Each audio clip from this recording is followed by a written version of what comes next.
आशुतोष गरेवाल जी का घर है। हाँ, आप कौन है? वो आपके पति है ना? हाँ, पर आप कौन है? जी, आपको कुछ बताना है।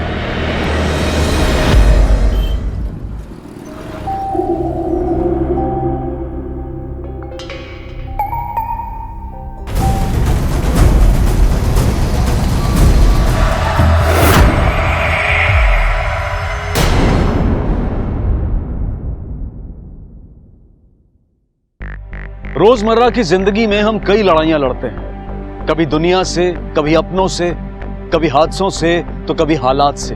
पर कोशिश हमेशा यही होती है कि हम लड़ाई जीतें। लेकिन हर लड़ाई की अपनी एक कीमत होती है और वो चुकानी भी पड़ती है। और हार की चुभन भी जीने नहीं देती।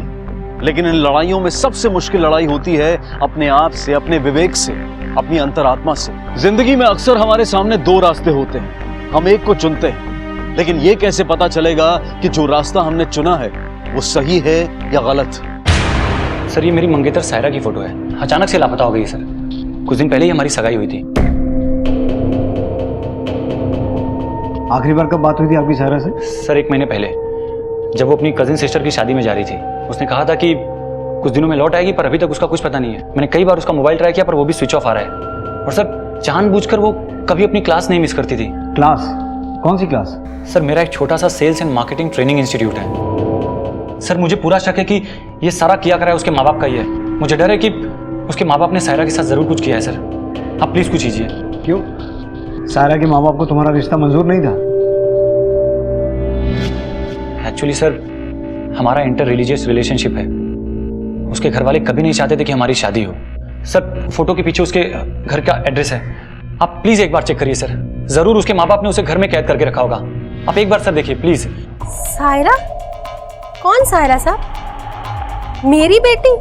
सर, मेरी तो कोई बेटी है ही नहीं। मेरा एक ही बेटा है, रहमान, और वो स्कूल गया है।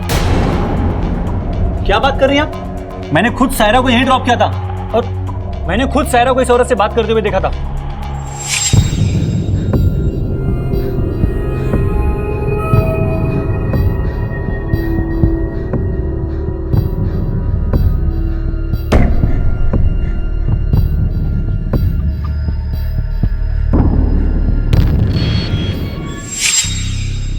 हाँ साहब, एक बार आई तो थी और इसने कहा था इसे बाथरूम जाना है।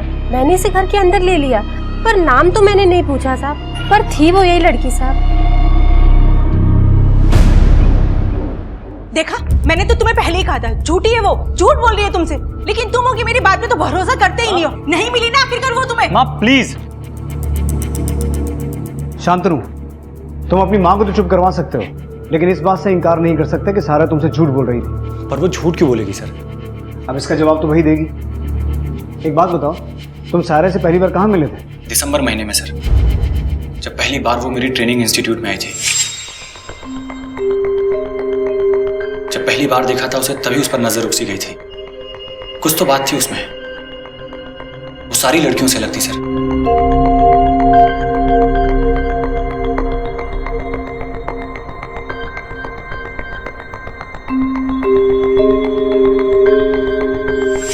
हो सकता है तुम्हें बेवकूफ बना के तुमसे कुछ पैसे ऐंठना चाहती हो। कैसी बातें कर रहे हैं सर? वो तो मुझसे 1 रुपए की भी हेल्प नहीं लेती थी। अगर वो चाहती ना, तो मैं उसे बड़े से बड़े होटल या रेस्टोरेंट में लेके जा सकता था। पर वो थे कि उसे तो बस रोड किनारे की 5 रुपए की चाय से ही खुशी मिल जाती थी।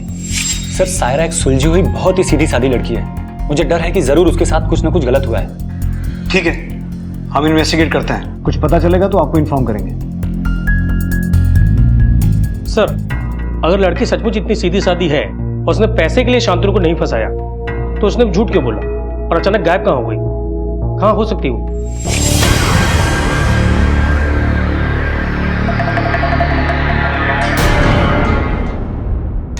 सर, सायरा के फोन रिकॉर्ड से पता चला है कि उसकी लास्ट लोकेशन अशोकनगर मार्केट के पास थी 1 महीने पहले।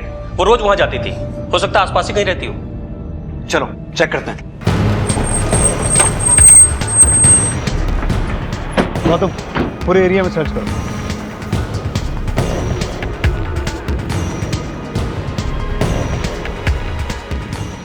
भाई सुनो, इस मैडम को कहीं देखा? साहब, ये तो 5 नंबर वाली भाभी जी हैं। कई बार सब्जी दी है इनके घर। कहाँ पड़ेगा ये 5 नंबर? सर आगे से दाएं।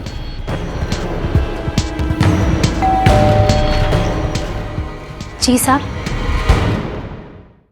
ये यहीं रहती हैं? जी साहब, ये हमारी मेम साहब है। क्या हुआ सर? सर ये चित्रा के फोटो आप लोगों के पास? चित्रा? इसका नाम चित्रा है? जी हाँ सर, मेरी बीवी है ये। मेरी बीवी जैसे दिखने वाली औरत जिसका नाम सायरा है और वो गायब है, और तो और उसकी एंगेजमेंट भी हो चुकी है। ये कैसे हो सकता है सर? पर सच तो यह है कि ये सायरा है, शांतनु की मंगेतर। आपकी बीवी का है, बुलाइए उसको, अभी सब क्लियर हो जाएगा। सर वो आर्ट ऑफ हीलिंग सेंटर में योगा का कोर्स कर रही है और वहाँ पर फोन स्विच ऑफ रखना पड़ता है, सो उनसे कांटेक्ट भी नहीं हो पाएगा। तुम्हारी शादी कब हुई चित्रा से? सर 1 साल पहले। आप लोगों को यकीन नहीं आ रहा ना? ये देखिए हमारी शादी की फोटो।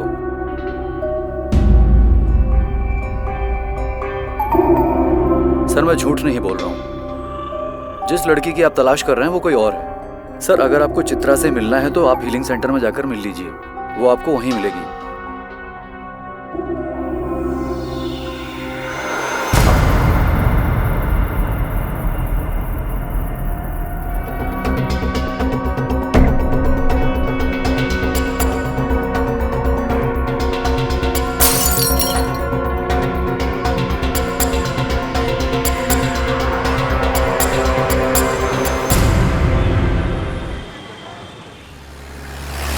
सुमित, हमने कंफर्म किया है तुम्हारी वाइफ का नाम आर्ट ऑफ हीलिंग सेंटर में रजिस्टर्ड ही नहीं है, वो वहां नहीं है।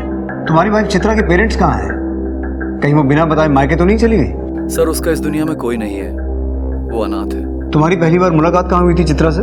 सर नोएडा के एक न्यू ईयर पार्टी में।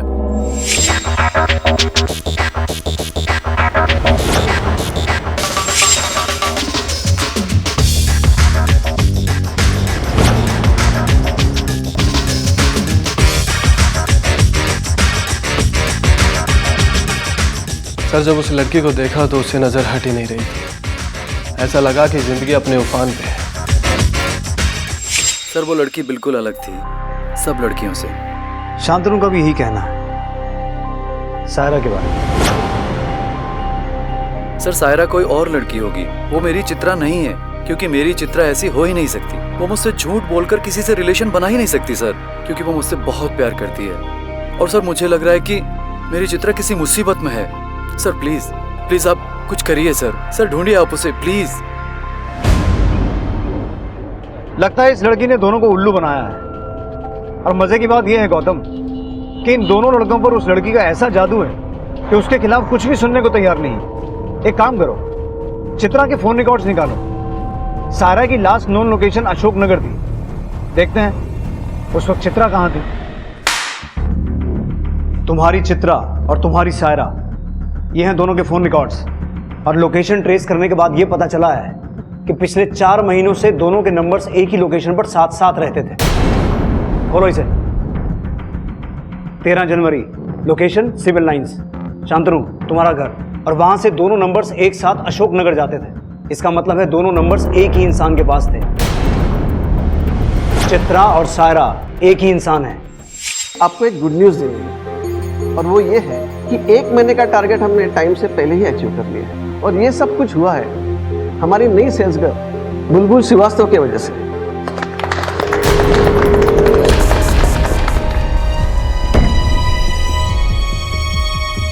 Congratulations bull. Thank you sir. इसका मतलब धोखा दे रही थी वो मुझे इस आदमी के साथ मिलकर, या शायद वो तुझ जैसे घटिया आदमी के साथ खुश नहीं थी। ए, जबान संभाल कर बात कर वरना निकाल कर फेंक दूंगा। चुप बैठ। बीवी है वो मेरी। आवाज नीचे कर। तुम आवाज नीचे करो। पुलिस स्टेशन है, तुम्हारा घर नहीं है।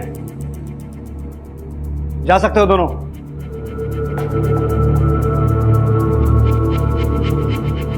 एक काम करो, इन दोनों की पूरी कुंडली निकालो। सर श्याम। हाँ बोलो भैया, मिल गया फोन, कैसा लगा? हाँ दीदी, बहुत ही बढ़िया फोन है। हमने तो सोचा भी नहीं था कि इतना अच्छा फोन मिलेगा। महंगा होगा? अरे भाई महंगा हो सस्ता हो, तुम्हें उसकी चिंता करने की जरूरत नहीं है, समझे तुम? कौन है? बुलबुल दीदी है। हाँ बुलबुल दीदी।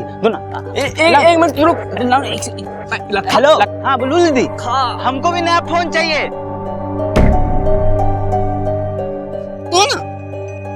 हाँ दीदी। क्या हो रहा है ये?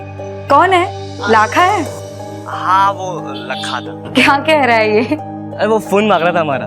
अरे तो फिर दे दो ना अपना पुराना वाला फोन। हाँ ठीक है दीदी, आप ध्यान रखिए अपना। अरे बुलबुल, तुम्हारा ध्यान किधर है? क्लाइंट खड़ा है यहाँ पे, ये जरा सर। देखो जरा। ये सर, ये सर।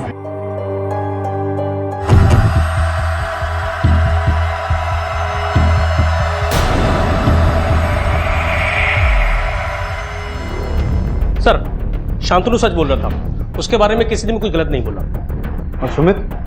सर एमबीए है, वाइल्ड फील्ड लॉजिस्टिक नाम की कंपनी में काम करता है। लेकिन सर इसके बारे में एक अजीब बात पता चली। क्या? सर 22 जून 2015 को इसे जॉब से निकाल दिया गया। क्यों? सर ऑफिस इंक्वायरी से पता चला कि इनकॉम्पिटेंस और टारगेट न अचीव कर पाना। लेकिन सर 1 महीने बाद उसे जॉब पे वापस भी रख लिया गया। बड़ी अजीब बात है, नौकरी से निकालने की वजह इनकॉम्पिटेंस, मतलब बंदा काम करने के लायक नहीं है। फिर ऐसा क्या हुआ कि 1 महीने में उसे वापस नौकरी पर रख लिया? ऐसा क्या किया उसने कि कॉम्पिटेंट हो गया? एक काम करो तो उसकी नौकरानी और ड्राइवर दोनों से बात करो। सर मेम साहब से बहुत प्यार करती थी, मेम साहब का बहुत ध्यान रखती थी, लेकिन एक बार दोनों के बीच बहुत बड़ा झगड़ा हुआ। क्या समझूं मैं? क्या समझूं? मैंने तुम्हें समझने में बहुत बड़ी गलती कर दी, समझे तुम? मुझे? बल्कि मैंने तुझे समझने में गलती की है। अपनी बकवास अपने पास रखो, समझे? तुम बकवास मत करो। चुप रहो। चित्रा! ये कब की बात है? साहब इतना तो ठीक ठीक याद नहीं है, लेकिन पिछले साल गर्मी की छुट्टी की बात है। मैडम तो ज्यादा बाहर जाती नहीं थी, लेकिन हफ्ते में एक आध बार होटल एम्पायर जाती थी। Hotel Empire? हाँ।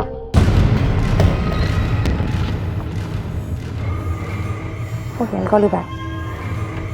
How can I help you, sir? इन्हें जानती हैं?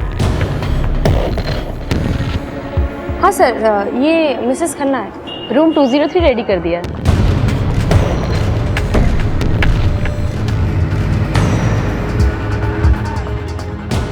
मिसेस खन्ना? हाँ सर, ये हमारे यहाँ आती है, रूम बुक करवाती है। आप पहचानने में कोई गलती तो नहीं कर रही हैं? नहीं सर, इनके रिकॉर्ड्स हैं हमारे पास। इनकी लास्ट एंट्री 2 जून की है, आप देख सकते हैं। अच्छा, इनके साथ कोई और भी आता था? हाँ सर, मिस्टर राय आते थे। मिस्टर राय कौन? सर वो बिजनेसमैन, कुछ दिन पहले उन्हें बेस्ट सीईओ का अवार्ड मिला था। ये चित्रा के पति सुमित को आपने नौकरी से निकाल दिया था और फिर 1 महीने बाद उसे वापस रख लिया, क्यों? क्लोज फ्रेंड है मेरे इंस्पेक्टर साहब। कहीं चित्रा और आपकी क्लोज फ्रेंडशिप तो इसकी वजह नहीं थी? आप बड़े स्मार्ट हो इंस्पेक्टर। देखिए, हम लोग आपस में कमरे में मिलते थे, उसके बाद वो कहाँ जाती है, क्या करती है, उससे मुझे क्या लेना देना। लेकिन फ्रेंड से आप कॉफी शॉप में भी मिल सकते हैं, फ्रेंड से मिलने के लिए कोई होटल में कमरा बुक नहीं करवाता। इससे आपको प्रॉब्लम क्या है? प्रॉब्लम हुई है मिस्टर राय, इसीलिए तो आए हैं। आपकी फ्रेंड लापता है। वो लापता है तो पता करना भी आप ही का काम है, कीजिए। देखिए, आप अपना केस सॉल्व कीजिए, पर मुझे परेशान मत कीजिए। एंड आई होप कि आप आगे भी मुझे परेशान नहीं करेंगे। Please excuse me for now.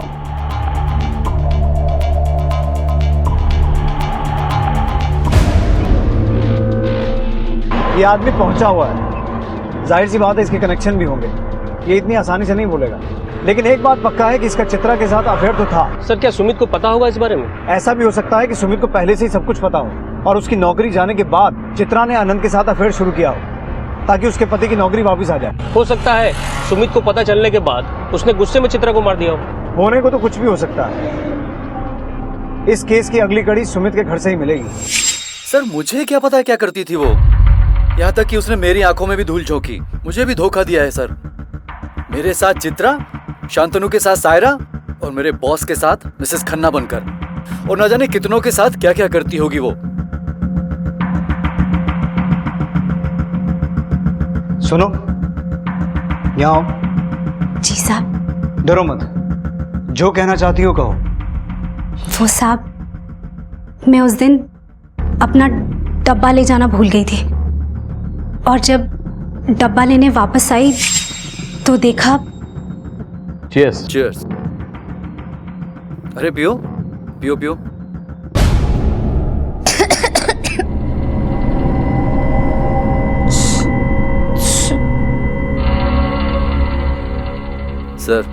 लगता है दवाई का असर जल्दी हो गया। अब आप एंजॉय कर सकते हैं। होश में होती तो ज्यादा मजा आता। अगर सीधी तरह मान लेती तो ड्रिंक में दवाई मिलाने की जरूरत ही नहीं पड़ती। उसके बाद साहब मुझे पता नहीं क्या हुआ, मुझसे देखा नहीं गया और शायद मेम साहब को भी ये बात पता चल गई थी कि उनके साथ क्या हुआ है।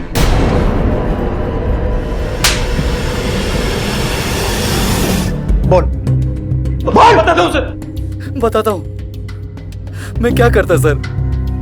मजबूर था, बड़े बड़े सपने लेकर MBA की पढ़ाई की थी ताकि एक बड़ी जॉब मिल सके। एक अच्छी जॉब हाथ से चली गई थी, मैं सड़क पे आ गया था सर। और सर मुझे वापस नौकरी देने के बदले में इस आदमी की एक डिमांड थी। इसकी गंदी नजर चित्रा पर थी सर। सर मैंने चित्रा को बहुत समझाने की कोशिश की। और गॉड सेक तुम समझती क्यों नहीं हो? क्या समझू मैं? क्या समझू? मैंने तुम्हें समझने में बहुत बड़ी गलती कर दी, समझे तुम? लेकिन उसने साफ मना कर दिया सर। मैं करता भी क्या सर? एक साइड मुझे जॉब भी चाहिए थी सर, घर भी चलाना था। मैं मजबूर हो गया था सर। और सर मेरा और चित्रा का फ्यूचर। अपनी बीवी की इज्जत के नींव पर अपना फ्यूचर खड़ा करने चला था तो फिर? सर इसने मुझे जॉब पर वापस रख लिया, लेकिन ये आदमी बार बार डिमांड करने लगा सर। और डिमांड पूरी ना होने पर ये मुझे जॉब से दोबारा निकालने की धमकी भी देने लगा।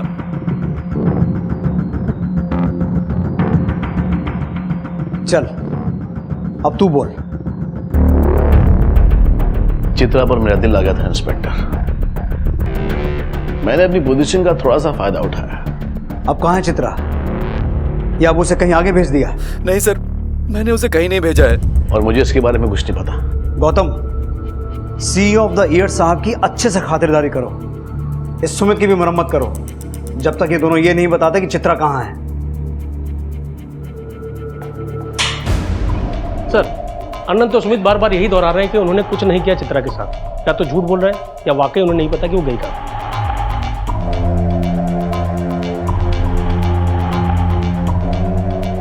चित्रा, सारा या मिसेस खन्ना अपनी इन तीन जिंदगियों से परेशान होकर खुद ही कहीं भाग तो नहीं गई, लेकिन भाग कर गई कहाँ?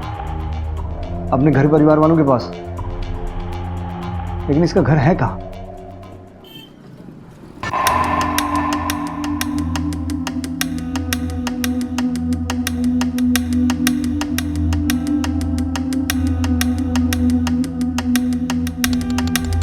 श्याम लाला जल्दी अंदर आओ। माँ कैसा लगा हमारा ये घर? बहुत बढ़िया है। चलो तुम पहले बैठो। अच्छा माँ, हम तुम लोगों के लिए ना कुछ खाने की चीजें लेकर आते हैं। इतना बड़ा टीवी? इतना बड़ा टीवी तो देखा ही नहीं हमने कभी। अरे बस बस, बड़ा ही है वो। बुलबुल पहले तुम यहाँ आओ। कहो। बुलबुल बिटिया, तुम बेटी नहीं बेटा हो हमारा। तुमको इतनी खुशी दे पाए ये हमारे लिए काफी है। और तुम लोगों का साथ हमारे लिए इन सारी चीजों से बढ़कर है। क्या है इस लड़की की सच्चाई? हर पल होते नए खुलासे इस केस की उलझनों को और बढ़ा रहे थे। सायरा उर्फ चित्रा उर्फ मिसेस खन्ना उर्फ बुलबुल, एक ही लड़की के इतने सारे नाम। हर मोड़ पर पुलिस का एक नए सच से सामना हो रहा था, लेकिन फिर भी ऐसा लग रहा था कि हकीकत कुछ और है। सबूतों और बयानों को टटोलते टटोलते पुलिस अब एक डेड एंड पर पहुंच गई थी। सर, ये शिवानी यादव एम्पायर होटल में काम करती, आपसे कुछ बात करना चाहती हैं। बोलो शिवानी, क्या बताना चाहती हूँ? सर, हमें पता चला है मिसेस खन्ना गायब हैं। तुम क्या जानती हो मिसेस खन्ना के बारे में? सर, मिसेस खन्ना बहुत अच्छी हैं। वो हमारे गांव इटारा से ही हैं। वो हमसे दिन भर बातें करती थी और एक दो बार उन्होंने हमारी पैसों से भी हेल्प की। उस दिन हम उनका बहुत देर तक दरवाजा नॉक करते रहे। मैडम, मैडम, मैडम, मैडम, ओह मैडम, मैडम, ये क्या हुआ? मैं डॉक्टर को बुलाऊं? नहीं, नहीं, शायद मेरा मिसकैरेज हो गया है। मैं डॉक्टर को बुलाती हूँ। नहीं, नहीं, रहने दे, किसी को पता नहीं चलना चाहिए। ये मेरे पापों की सजा मिल रही है मुझे। तू यहीं रह मेरे पास, जा मत यहीं रह। ठीक है, मैं आपके पास ही हूँ, आप टेंशन मत लीजिए। सर, उस दिन हमने उनकी हेल्प की, साफ कपड़े ला के दिए। मिसेस खन्ना उस दिन बहुत परेशान थी, वो अंदर से बिल्कुल टूट चुकी थी, और उसके बाद उन्होंने होटल आना कम कर दिया। शिवानी, याद करके बता सकती हो कब की बात है? जी सर, हमें अच्छे से याद है, ये नवंबर की बात है, और हम दिवाली पे गांव जाने वाले थे। हम मिसेस खन्ना को बताने वाले थे, लेकिन उसके बाद हम कभी मिले ही नहीं। थैंक्स शिवानी, आपने बहुत बड़ी मदद की है इस पहेली को सुलझाने में। आप जा सकती हैं।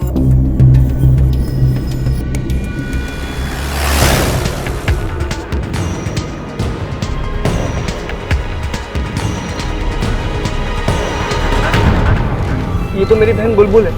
क्या हुआ साहब, सब ठीक तो है ना? साहब, बुलबुल ठीक तो है ना साहब? आपकी बेटी कानपुर से लापता हो गई है। लापता? कानपुर से? पर वो तो नोएडा में रहती है, हम लोग खुद उससे मिलकर आए अभी। क्या बात है, सब ठीक है ना बेटा? आज तूने खाना भी ठीक से नहीं खाया? कुछ नहीं माँ, सब ठीक है, बस तुम सब जा रहे हो ना तो अच्छा नहीं लग रहा है। ये रहा मेरे हाथ का गर्मा गर्म हलवा, एक बार खाएंगे ना सब अच्छा हो जाएगा। हम खा लेंगे, रखो। और अगर हम जा भी रहे तो क्या हुआ, अब तो नया फोन है हमारे पास, 10 रुपए का रिचार्ज कराकर रोज बात करेंगे। अच्छा क्यों माँ? आपकी बेटी की शादी कानपुर में हुई थी ना? नहीं साहब, हमारी बेटी की शादी हमारे गांव के लड़के आलोक के साथ हुई थी 3 साल पहले। उसके बाद वो लोग नोएडा चले गए थे। ये दोनों कौन है? ये मेरा मौसेरा भाई लखा और वो मेरी बहन कोयल, साथ रहते हैं हमारे। देखिए, आपकी बेटी की जिंदगी बहुत उलझी हुई सी लगती है, इसलिए बेहतर यही होगा कि आप हमें सब कुछ सच सच बताइए। बुलबुल बहुत सुंदर थी साहब, ऊपर से उसके सपने बहुत बड़े बड़े थे। हमारे गांव का लड़का था आलोक, उसके साथ शादी करना चाहती थी, प्यार हो गया था साहब उसको। हमने उसे बहुत समझाया। अम्मा धीरे ना। बुलबुल, एक तुम्हारी शादी की उम्र है का? हाँ, अभी तो 10वीं पास किए हो, अभी तो तुमको आगे पढ़ाई करनी है। नहीं अम्मा, हमको ना शादी करनी है और दिल्ली जाना है। पता है अम्मा, आलोक क्या बता रहा था? आलोक बता रहा था कि दिल्ली में ना बहुत बड़ी बड़ी इमारतें हैं, काम करने के मौके हैं वहाँ। हम दिल्ली जाएंगे और वहाँ पर जाके काम करेंगे, पैसे कमाएंगे और बहुत बड़े आदमी बनेंगे, और तुम सबका ख्याल भी रखेंगे। हाँ, यहाँ गाँव में कहाँ रखा है। शादी के बाद वो दोनों नोएडा चले गए। कुछ महीने के बाद वो हमें थोड़ा पैसा भेजने लगी, और एक दिन आलोक गांव आया और उसने बताया कि वो गायब हो गई है। आपने पुलिस में रिपोर्ट लिखवाई थी? नहीं साहब, बदनामी के डर से चुप रहे। लेकिन साहब, 2 महीने पहले बुलबुल का फोन आया था और हम सबको नोएडा बुलाया था, हम सब गए थे। तो अभी बुलबुल कहाँ है? नोएडा में होगी, अब तो उसका फोन ही बन जा रहा है। अच्छा, तुम लोगों के पास आलोक और बुलबुल की शादी की कोई फोटो है?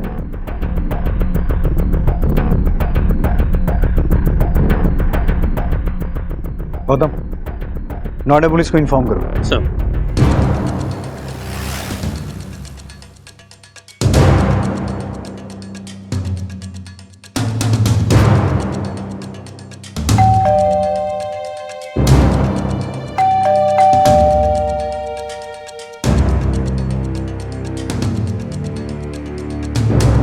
दे दो, तोड़ दो।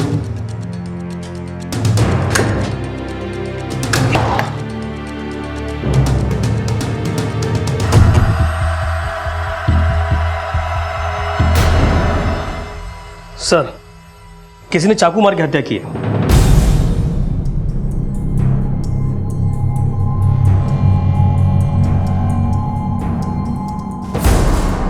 इसके घर वालों ने बताया था ये अकेली रहती है, लेकिन यहाँ खाने की 2 प्लेट्स हैं। इसका मतलब है इसके साथ कोई था, हो सकता है उसी ने मारा हो। यादव, पीसीआर को इन्फॉर्म करो और बॉडी को पोस्टमार्टम के लिए भिजवाओ। Yes sir. सर, जिसके पास सारे सवालों के जवाब थे वो तो खुद नहीं रही। अब तो सारे जवाब पोस्टमार्टम की रिपोर्ट से ही मिलेंगे। एक काम करो, पूरे घर की अच्छे से तलाशी लो।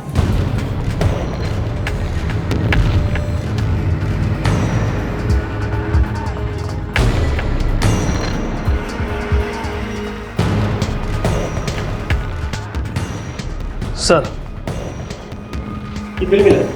क्वांटिटी देख के लगता है कि 2 से ज़्यादा लोग के लिए खाना मंगाया। पता करो खाना कहाँ से आया था और डिलीवरी किसने की थी। हो सकता है डिलीवरी बॉय ने कुछ देखा हो। बुलबुल श्रीवास्तव को जानते हो? हाँ, आलोक ही उसे यहाँ लेकर आया था। बहुत ही मेहनती और ईमानदार लड़की थी वो। आलोक का नंबर है आपके पास? हाँ जी है ना, नंबर नोट करो। बुलबुल के बारे में कुछ और बता सकते हैं आप? किससे मिलती थी, कोई लड़ाई झगड़ा? हमारे क्लाइंट से बुलबुल का झगड़ा हुआ था। हाथ छोड़ो मत, हमने कहा हाथ छोड़ो हमारा। और दोबारा ऐसी हिम्मत करने की कोशिश की ना तुमने तो हम पुलिस के हवाले कर देंगे तुम्हें, समझे? वैसे तो बुलबुल बड़ी नम्र और बहुत ही हंसमुख लड़की थी, पर पता नहीं उसको उस दिन क्या हुआ था। मैंने उसे पूछा भी तो बोली कि उस क्लाइंट ने उसके साथ कुछ बदतमीजी की थी और उसके बाद वो ऑफिस भी नहीं आई। सर मोबाइल स्विच ऑफ है। ठीक है। बुलबुल के घर जो खाना मिला था वो कहीं बाहर से मंगवाया गया था। पता चला कहाँ से आया था? पता कर रहे हैं सर। सर आलोक ना घर पे है ना ऑफिस में, पता नहीं कहाँ चला गया। लेकिन उसे कॉल रिकॉर्ड से एक बात सामने आई है कि वो किसी वकील से रेगुलर टच में था और वकील से पता चल गया कि कुछ महीने पहले आलोक ने अपनी बीवी बुलबुल के साथ डिवोर्स फाइल किया। कुछ महीने पहले डिवोर्स फाइल किया, मतलब शांतनु से सगाई होने के बाद? जी सर। बुलबुल ने आलोक से शादी की, फिर उसे किसी वजह से छोड़ दिया। फिर वो सुमित से मिली और सुमित से शादी की और शादी के बाद उसने रियलाइज किया कि वो एक गलती थी, फिर उसे शांतनु मिला। आखिर ये लड़की 3 अलग अलग नामों से 3 जिंदगियां क्यों जी रही थी? गौतम, बुलबुल की मौत और आलोक का गायब होना ये महज इत्तेफाक नहीं हो सकता। सर मैं आलोक की तस्वीर सारे पुलिस स्टेशन और खबरियों में सर्कुलेट करवा देता हूँ, हो सकता है कोई लीड मिले।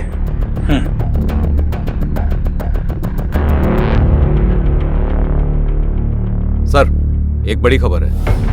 साउथ दिल्ली मोड़ से पता चला है कि आलोक की लाश वहां लावारिस पड़ी है। पोस्टमार्टम से पता चला था कि वो एक्सीडेंट में मरा था। ये भी पता चला है कि आलोक की हत्या हुई थी और वहां की पुलिस तहकीकात कर रही है। और हाँ सर एक बात और, उसके हाथ पर एक नाम गुदा हुआ है, बुलबुल।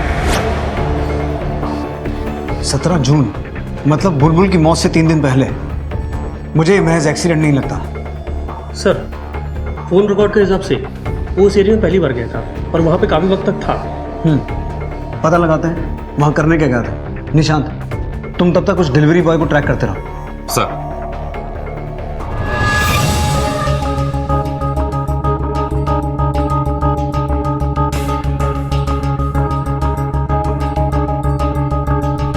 भाई इस लड़के को देखा? हाँ सर देखा है इसको पहले। कहाँ? आगे साइड में लेफ्ट साइड में बिल्डिंग है, वहाँ देखा है। और सब बढ़िया है ना? ठीक है, ठीक है। ये आदमी कभी आया था यहाँ? हाँ साहब, ये आदमी आया था। आशुतोष जी का घर पूछ रहा था कि आशुतोष जी का घर 2nd फ्लोर पर 204 नंबर कमरा है।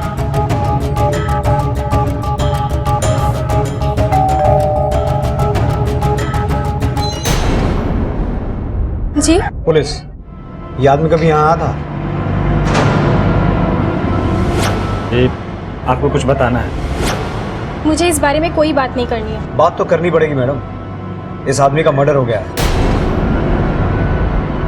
सर वो उस दिन मुझे कुछ बताने आया था। आपके जो पतिदेव हैं वो पहाड़गंज जाते हैं किसी धंधे वाली के पास।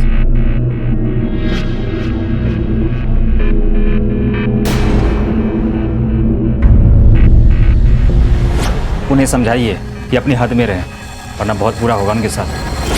मैंने अपने पति आशुतोष को तुरंत फ़ोन लगाया और इस बात को लेकर बहुत झगड़ा भी किया, पर सर उन्होंने मुझे यही बोला कि वो आदमी उसे बदनाम कर रहा है। सर मैं और करती भी क्या, अपना घर तो नहीं तोड़ सकती थी। आपके पति आशुतोष अभी कहाँ मिलेंगे? ऑफिस में। वैसे उनका आने का टाइम हो गया है, आते ही होंगे।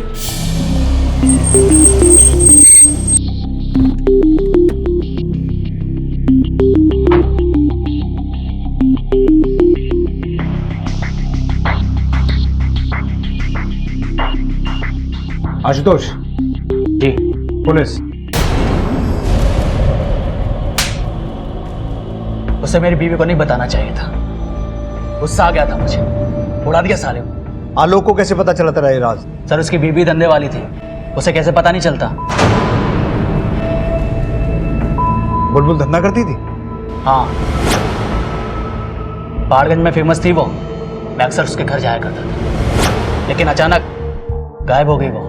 तू झूठ बोल रहा है। सर आप पूछताछ करवा लो। इसी बात पर दोनों में झगड़ा हुआ था, दोनों अलग रह रहे थे और फिर एक दिन अचानक टकरा की वो शुरू। तो वापस आ गई? बहुत याद आ रही थी तेरी। हाथ छोड़ो मेरा। हमने कहा हाथ छोड़ो मेरा। हमने ये सब छोड़ दिया, समझे? अब दोबारा ऐसी हिम्मत करने की कोशिश की ना तुमने तो हम पुलिस के हवाले कर देंगे तुम्हें, समझे? तू क्या कंप्लेंट करेगी? मैं सबको बताऊं तेरी असलियत। उसने बात आलोक को जरूर बताई होगी और वो चला है मेरी जिंदगी बर्बाद करने के लिए। मैं जानता था आलोक पहले कहाँ रहता था और मैंने उसे ढूंढ निकाला।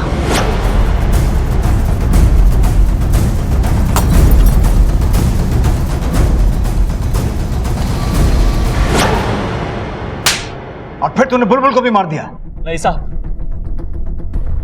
बुलबुल को तो मैं मिला भी नहीं। आलोक को उड़ा तो दिया गुस्से में, लेकिन अंदर से काफी डर गया था मैं। डर डर के जी रहा था। तो तूने बुलबुल को नहीं मारा? हमें क्या बेवकूफ समझता है तू? क्यों मारा बुलबुल को? बोल। सच कह रहा हूं साहब, मैंने बुलबुल को नहीं मारा।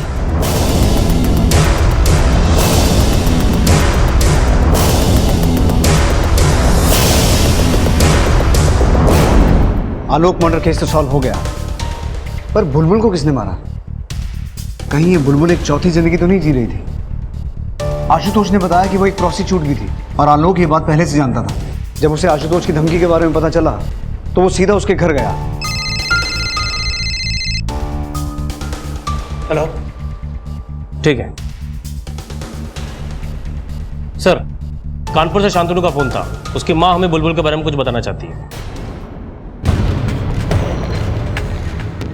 सर, आपने जब सायरा की मौत की खबर बताई ना, तब जाके इनके मुंह से कुछ शब्द निकले हैं। बोलिए, क्या बताना चाहती है?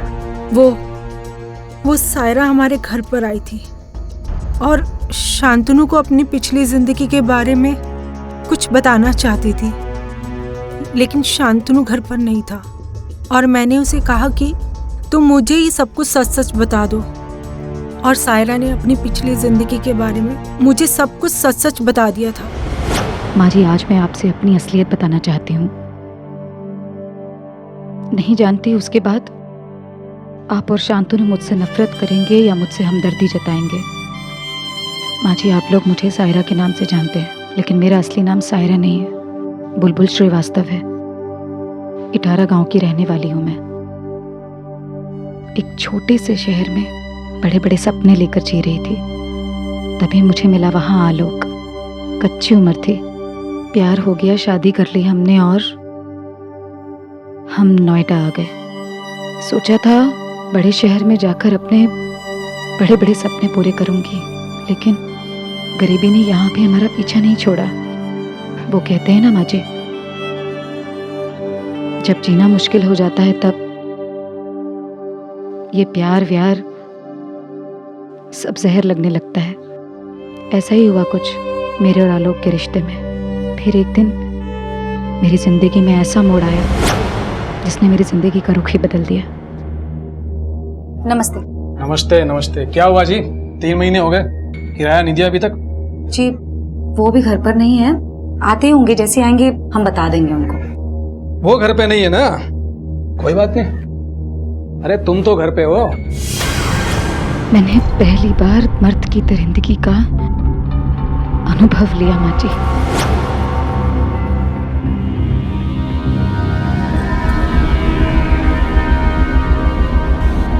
चल, तेरा किराया माफ। और ये ले, रख ले। अरे रख ले, हर हफ्ते देता रहूंगा। हाँ, और ज्यादा चिल्लाया ना तो यही पैसे वकील को देके छूट जाऊंगा और रास्ते पे फेंक दूंगा स्वलग। फैसला तेरा है। मजबूर तो थे ही, कहाँ जाते कोर्ट कचहरी में। गलत समझौता कर लिया था मैंने अपनी जिंदगी में।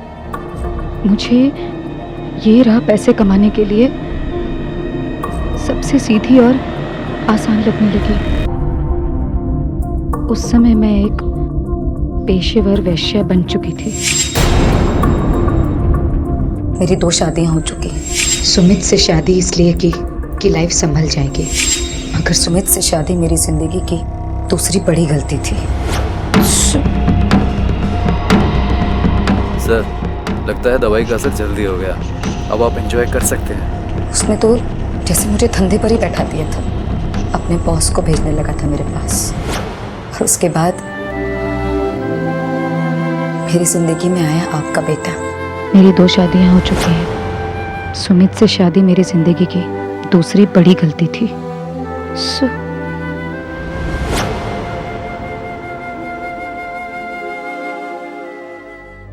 उसने तो जैसे मुझे धंधे पर ही बैठा दिया था। अपने बॉस को भेजने लगा था मेरे पास, और उसके बाद मेरी जिंदगी में आया आपका बेटा शांतनु। शांतनु वो पहला इंसान है जिसने मेरे जिस्म को नहीं, मेरे दिल को छुआ है, और उसके इस सच्चे प्यार की वजह से आज मैंने अपनी जिंदगी के सारे पन्ने आपके सामने खोल दिए। माँ, ऐसा क्यों किया आपने? आज की दुनिया में अपने अतीत का ऐसा सच कोई बताता है क्या? सर, डिलीवरी बॉय से जो इस केस हमने बनवाई थी सर, वो ये है।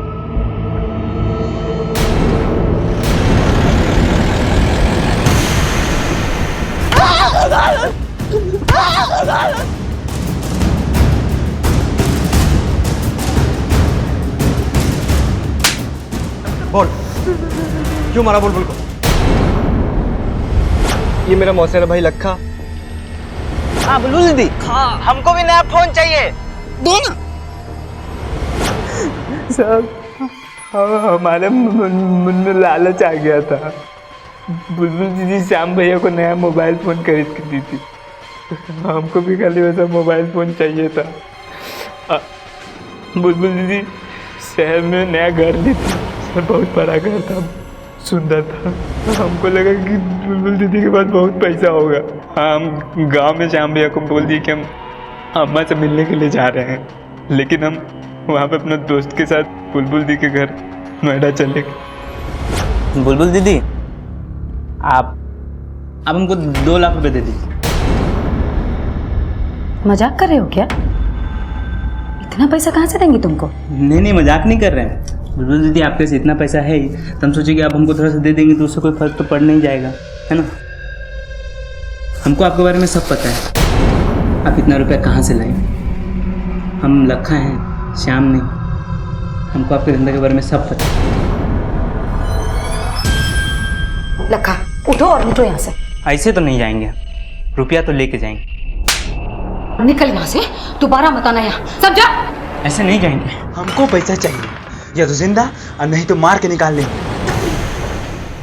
सर, इसका साथी पकड़ा गया है, लेकिन कुछ बरामद नहीं हुआ। पैसे कहाँ हैं? साहब, खाली उनके घर पे 400 रुपये मिले थे। शहर से गांव जाने का भाड़ा भी नहीं हो पाया था। सिर्फ 400 रुपए के लिए तूने अपनी मौसेरी बहन का कत्ल कर दिया। जुर्म की राह हमेशा दर्दनाक होती है, अब जिंदगी भर जेल में सड़ना।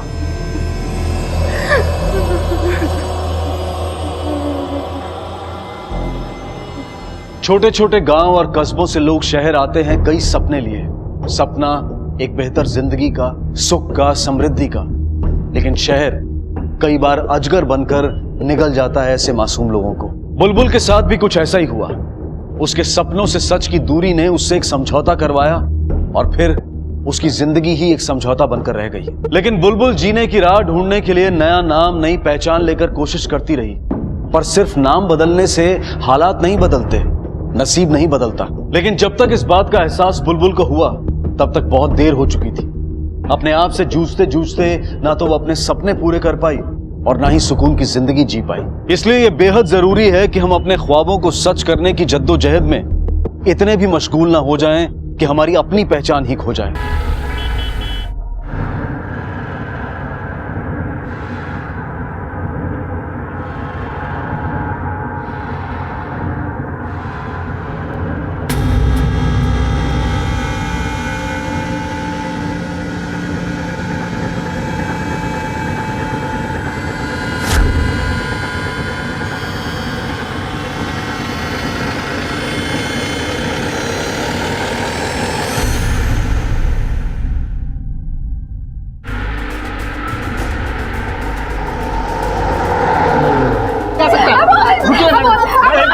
अरे शांत हो जाओ। साहब को आने दीजिए। क्या साहब को आने दो। शांत हो जाओ बेटे। शांत नहीं जाने दूंगा मैं। साहब को आने दीजिए। आप दूर हटिए प्लीज। बाजूला आइए साहब। हटिए।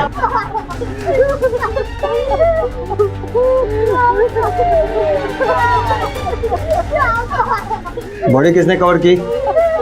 सर हमने ही कवर की। बेडशीट हटाओ।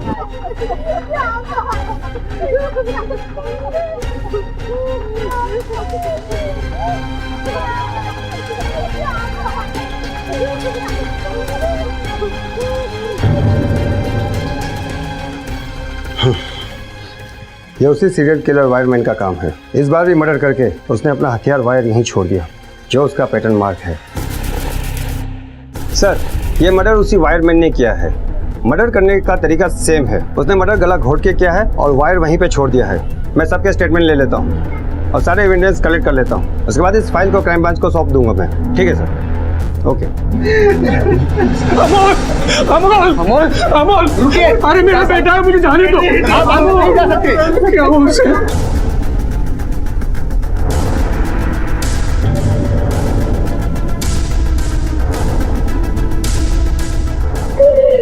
ये लोग कौन है? ये अमोल के पापा और बड़े भाई हैं।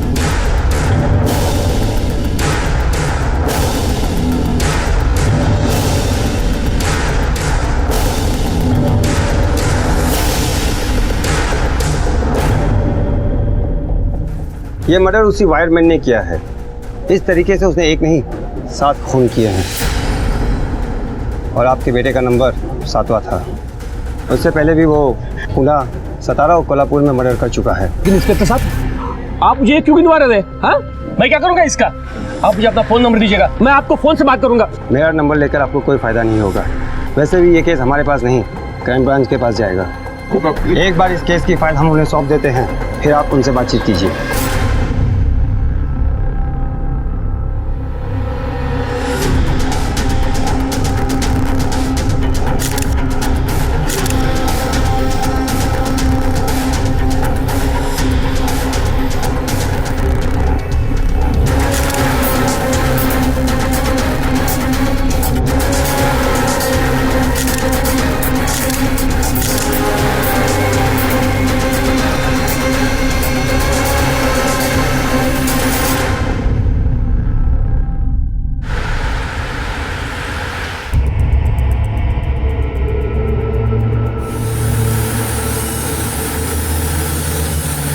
फूल ले लो, फूल, गुलाब ले लो, फूल ले लो, फूल।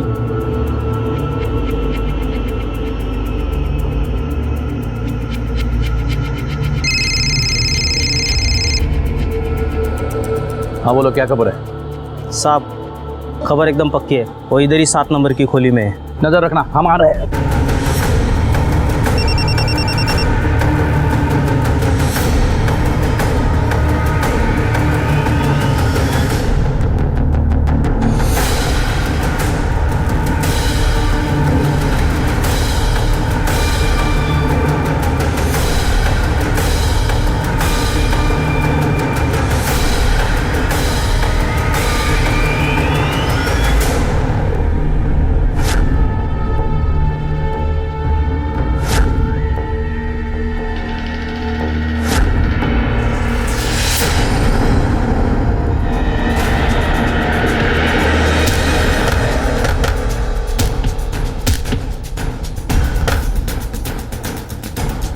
हिलना नहीं।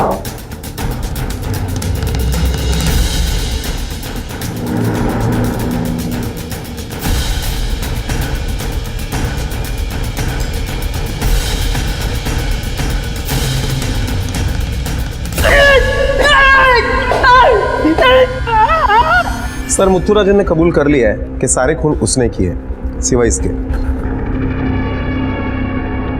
अमोल दास्ताने।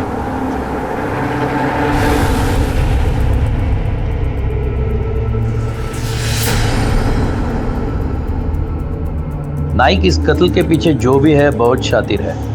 वायरमैन के आड़ में वो इन्वेस्टिगेशन 3 महीने लेट कर चुका है। अब हमें उसकी सोच से एक कदम आगे रहना है।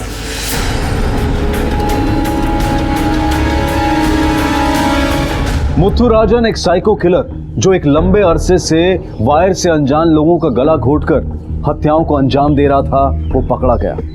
और इस तरह वायर से हत्या करने की वजह से मीडिया और लोगों ने उसे वायरमैन का नाम भी दे डाला था। लेकिन मुथुराजन का कहना था कि उसने चिंचवड़ के 35 वर्षीय अमोल दास्ताने का खून नहीं किया है।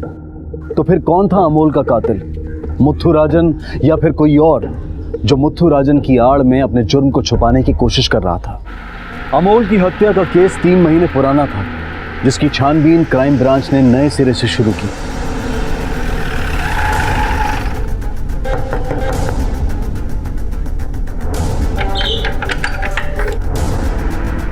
जी क्राइम ब्रांच। अरे लीजिए, मिठाई खाइए। किस खुशी में? हमारे बेटे का खूनी पकड़ा गया, इस खुशी में हमने सारे मोहल्ले में भी मिठाई बांटी है। कौन है पापा? अब स्वाति दास्ताने जी, आपको हमारे साथ पुलिस स्टेशन आना पड़ेगा। अरे हम लोग तो खुश हो रहे थे कि आपने अमोल के कातिल को पकड़ लिया, लेकिन अभी आप बोल रहे हो कि उस वायरमैन ने हमारे अमोल को नहीं मारा। एक क्रिमिनल ने आपसे कहा कि उसने अमोल को नहीं मारा और आपने मान लिया। सिर्फ वायरमैन के कहने से नहीं, हमारे हाथ ऐसे सबूत आए हैं जो इस तरफ इशारा करते हैं कि अमोल को किसी और ने मारा है। मिसेस दास्ताने, आप हमें बताइए उस दिन क्या क्या हुआ था, पूरी डिटेल्स बताइए। उस दिन निधि बहुत जिद कर रही थी कि पापा उसके साथ खेलें, लेकिन उनका खेलने का मन नहीं था। याला काय झालं हे का चालत नाही आता? पापा पापा चलो ना, प्लीज चलो ना, मुझे आपके साथ खेलना है। निधि, त्रास देऊ नकोस, मैं बहुत गुस्से में हूँ। जाओ अपने कमरे में खेलो, जाओ। नहीं पापा प्लीज चलो ना। निधि, बेटा क्या हुआ? बेटा पापा काम कर रहे हैं ना, उन्हें परेशान मत करो। चलो ये मैं तुला स्टोरी सांग। नहीं, मुझे कोई कहानी नहीं सुनी, मुझे पापा के साथ खेलना है। निधि, तुम अगर ऐसे बात नहीं मानोगे ना तो मैं तुम्हें कमरे में बंद कर दूंगा। स्टोरी सुनेंगे ना पहले? नहीं, मुझे कोई स्टोरी नहीं सुननी। चल, हाँ क्या कर रहे हैं आप? जाओ अंदर, कम ऑन गो। निधि बेटा रो मत। अमोल ने हमें अंदर बंद करके बाहर से कुंडी लगा दी। कहानी सुनते सुनते थोड़ी देर में निधि सो गई और उसके कुछ ही मिनट बाद मेरी भी आंख लग गई।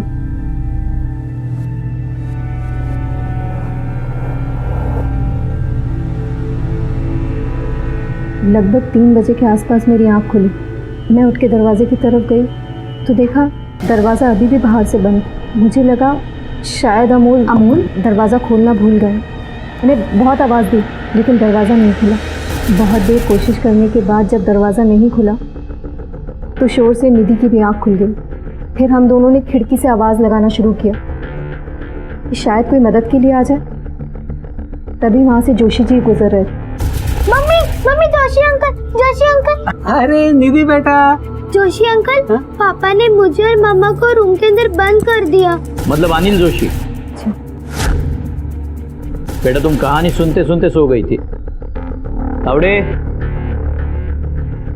लो बेटा, चॉकलेट लो। ये सब कुछ रहने दीजिए, आपको जो कुछ भी पूछना है पूछिए, अगर नहीं पूछना है तो हमें घर जाने दीजिए। फिलहाल तो कुछ पूछना नहीं है, सिर्फ एक इन्फॉर्मेशन देनी है। वो आपका घर जहां अमोल का कत्ल हुआ था, इन्वेस्टिगेशन पूरा होने तक क्राइम ब्रांच के कस्टडी में रहेगा।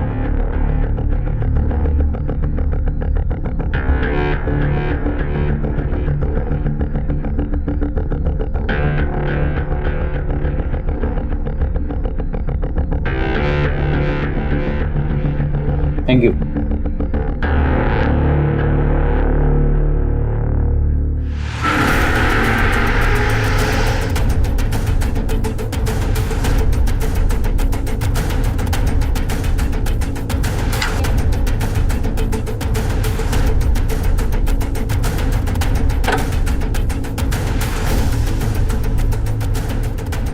नाइक स्वाति ने बयान में कहा है कि इस कमरे का दरवाजा बाहर से बंद था, कड़ी लावलेली होती।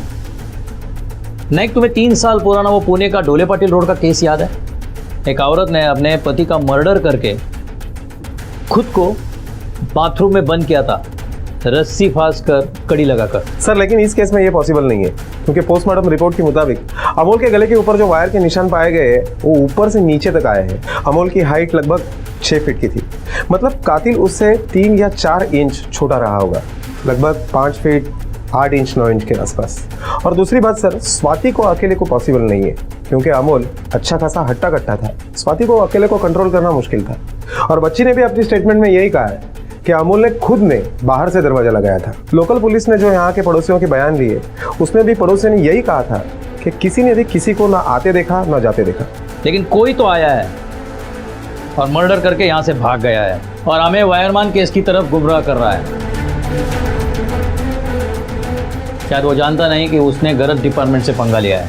उसे शायद मालूम नहीं कि ये केस क्राइम ब्रांच के पास आया है। 3 महीने क्या, 3 साल के बाद भी हमें उसे ढूंढ निकालेंगे।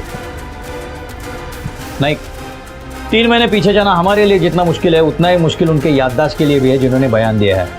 चलो अमोल दास्ताने के उस पड़ोसी से, अनिल जोशी से मिलते हैं। होय सर, हे माझंच घर आहे और मुझे पक्का याद है उस दिन मंगलवार था और दोपहर को करीब 4 बजे मैं मंदिर से लौट रहा था। जैसे मैं अमोल के घर के सामने से गुजरा ना, तो उस खिड़की की तरफ से मुझे निधि और स्वाति की आवाज़ सुनाई दी। जोशी अंकल। अरे निधि बेटा। जोशी अंकल, पापा ने मुझे और मम्मा को रूम के अंदर बंद कर दिया। क्या?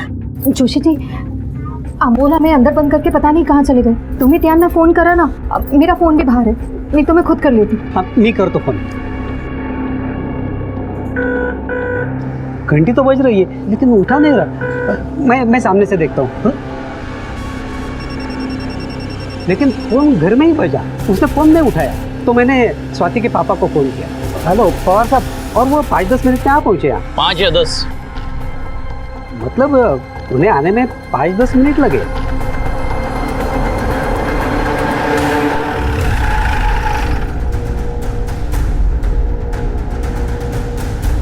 महाकाय सूर्यकोटि समप्रभ निर्विघ्नं कुरु मे देवा सर्वकार्येषु सर्वदा। Crime branch. ओम जय श्री राजाधिराज गणानाम गणपते ओम गं गणपते नमः ओम गं गणपते नमः। साहब मैं तो उधर ही था। वो क्या है कि स्वाति के घर के बाजू में मच्छी की बहुत अच्छी मार्केट लगती है। मैं मच्छी खरीद ही रहा था कि उतने में उनके पड़ोसी जोशी का फोन है। मावजी शेवटचा विचार तो 200 रुपए से दोगी क्या? नहीं देणार। अरे गरीब आदमी क्या खाएगा? हाँ 1 मिनट। हाँ जोशी बोलिए, क्या बात है? क्या? अरे ऐसे कैसे बंद हो गए? नहीं ठीक है मैं आ रहा हूँ उधर। कुछ 5-7 मिनट के अंदर मैं वहां पहुंच गया था। वो जोशी बाहर ही मेरा इंतजार कर रहा था साहब। सावी आहे ना तुमच्याकडे? हो। पता नहीं कितनी देर से अंदर वो।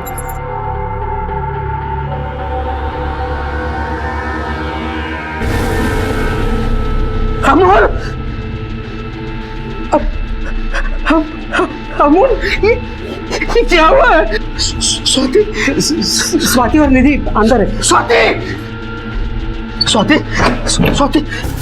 सर, स्वाति और निधि अंदर बंद थे।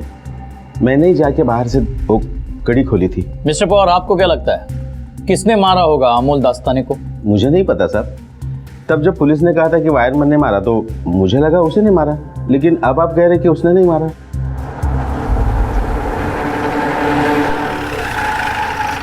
आखिर आप लोग चाहते क्या हो? एक तो मैंने अपना बेटा खोया है, ऊपर से आप रोज पूछताछ करके हमें परेशान कर रहे हो। पूछताछ तब तक जारी रहेगी जब तक ये केस सॉल्व ना हो जाए। आपके लिए यही बेहतर है कि आप हमें कोऑपरेट करें। लेकिन इंस्पेक्टर साहब आपको जो कुछ भी पूछना है आप पूछ सकते हैं। थैंक यू मिसेस दास्ताने, हम पूरी कोशिश कर रहे हैं कि कातिल जल्द से जल्द पकड़ा जाए। अब हमें यह बताइए कि अमोल का किसी के साथ झगड़ा या दुश्मनी थी, क्योंकि यह बात तो साफ है कि चोरी या लुटमारी के मकसद से कत्ल नहीं हुआ। नहीं सर, मुझे तो ऐसा कुछ याद नहीं आता। आपके घर में कौन कौन आता जाता था? सुबह दूध वाला, कभी कभी किराने की दुकान वाला सामान लेकर आता था। हमारी बाई 10 बजे आती थी और 11 बजे चली जाती थी। देखिए, मैं अभी बोलता हूँ, हमारे अमोल को उस वायरमैन ने ही मारा है। नहीं नाइक, किसी ने वायरमैन के आड़ में पुलिस की आंख में धूल झोंकी है। अगर वायरमैन पकड़ा न जाता तो ये केस कभी नहीं खुलता। एक काम करो नाइक, मर्डर से पहले के 1 महीने के अमोल के कॉल रिकॉर्ड्स निकालो और अमोल क्या करता था, किससे मिलता था, सब डिटेल्स मुझे चाहिए। सर, अमोल दास्ताने का पड़ोसी अनिल जोशी आया है। सर, उम्र हो गई है तो याददाश्त थोड़ी कमज़ोर हो गई है। उस दिन मैं आपको एक बात बताना भूल गया। सर, अमोल के मर्डर के 1 दिन पहले मैंने स्वाति को अमोल के बड़े भाई जयंत से मिलते हुए देखा था और उस वक्त उसकी बेटी उसके साथ नहीं थी। पर सर, उन दोनों में क्या बातचीत हुई वो मुझे पता नहीं। कमाल है तुमकी जोशी साहब, उस दिन मंगलवार था ये आपको याद है, लेकिन इतनी इंपॉर्टेंट बात हमें बताना भूल गया। सर, मंगलवार को मैं कैसे भूल सकता हूँ? गणपति का वार है और उस दिन मेरा माझा उपवास पण असतो। अच्छा, ये जयंत अमोल के घर अक्सर आता जाता था क्या? नहीं सर, वैसे पिछले साल वो निधि के बर्थडे पर उससे बात हुई थी और उसके बाद मैंने अमोल के मर्डर के 1 दिन पहले उसे देखा। नाइक, जयंत दास्ताने को पुलिस स्टेशन बुलाओ। Yes sir. लोकांचे डोक्यात तर गंदगी भरी पड़ी है साहब। एक औरत और मर्द के बीच में कोई और रिश्ता नहीं हो सकता क्या? साहब, मैं स्वाति को अपनी छोटी बहन की तरह मानता हूँ। मला सांगायला पण लाज वाटते कि साहब, अमोल ने स्वाति और निधि को कोई कम दुख नहीं दिए थे। जो भी कहना है साफ साफ कहिए। साहब, पिछले साल भर से अमोल पैसों को लेकर इतनी तंगी में था कि ठीक से घर का खर्चा भी नहीं चला पा रहा था। जगह जगह से पैसे उठा रखे थे उसने। ये आपको स्वाति ने बताया? नहीं साहब, वो कहाँ कुछ बताती। वो तो एक दिन मैं रास्ते से गुजर रहा था तो मैंने देखा कि 5-6 लोग अमोल को घेर के खड़े हुए थे। 5 महीने से 1 रुपया नहीं दिया। अरे हमें भी अपने दुकान में सामान डालना होता है, हद होती है किसी भी चीज की। अगर अब भी तुमने पैसे नहीं दिए ना तो इस गली मोहल्ले में घूमना मुश्किल कर दूंगा, गला काट दूंगा, समझे कि नहीं? मैंने तो थक हार के उधारी देना ही बंद कर दिया है। अगर जरा भी शर्म है तुम्हारे में तो हमारे पैसे लौटा दो। अपने भाई को इस हालत में देखकर आपको तरस नहीं आया कि गाड़ी से उतरकर उसे पूछे क्या प्रॉब्लम है? नहीं साहब, कारण कि 1 नंबर का एहसान फरामोश आदमी था वो। मेरी और उसकी तो काफ़ी समय से बोलचाल भी बंद थी। अरे साहब, बाबा के कितने पैसे उसने न जाने ऐसे ही पानी कर दिए। ठीक है, अभी आप जा सकते हो। वेळ पडली तो पुन्हा बोलवू तुम्हाला। बस।